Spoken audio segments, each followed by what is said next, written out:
Friends, நம்ம இன்றைக்கி பார்த்தீங்கன்னா ஒரு இயரிங் தான் செய்ய போகிறோம். ஸோ அதுக்காக நான் தேவையான பொருள் பார்த்தீங்கன்னா ஒரு ஒயரு, அதுக்கப்புறம் வந்துட்டு தாரிக்கு போடுற பீட்ஸு, அதுலேயே கொஞ்சம் பெரிய சைஸில் பீட்ஸும் எடுத்துக்கிட்டேன்.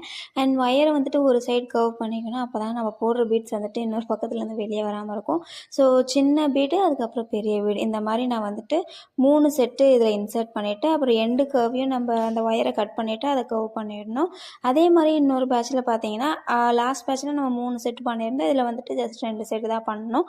ஸோ இதையுமே கர்வ் பண்ணிவிட்டு அதுக்கப்புறம் என்ன பண்ணணும்னு பார்த்தீங்கன்னா ஜம்ப் ரிங் 2 எடுத்துகிட்டு, ஒன்று வந்துட்டு பார்த்தீங்கன்னா இந்த குட்டி குட்டி குட்டியான ஒரு பீட்ஸ் எல்லாம் இருக்கும். ஸோ அதையும் வந்துட்டு அந்த கீழே வந்து நல்லா சமைக்கி மாதிரி போட்டால் நல்லாயிருக்கும்னு சொல்லிட்டு அதில் ஒரு 3 பீட்ஸ் இன்சர்ட் பண்ணிட்டு, அந்த ஜம்ப் ரிங்கை பார்த்தீங்கன்னா நம்ம ஆல்ரெடி ஒரு பேட்ச் பண்ணி வச்சுருந்தோம் இல்லையா, அதில் இன்சர்ட் பண்ணிக்கணும். ஸோ இன்னொரு இதுலேயுமே அந்த மாதிரி இன்சர்ட் பண்ணிவிட்டு கடைசியாக ஒரு இயரிங் ஹூக் எடுத்துகிட்டு அதில் பார்த்தீங்கன்னா இந்த மாதிரி மாட்டி விட்டோம்னா நம்மளோட பியூட்டிஃபுல்லான இயரிங் பார்த்தீங்கன்னா ரெடி ஆகிடுச்சு.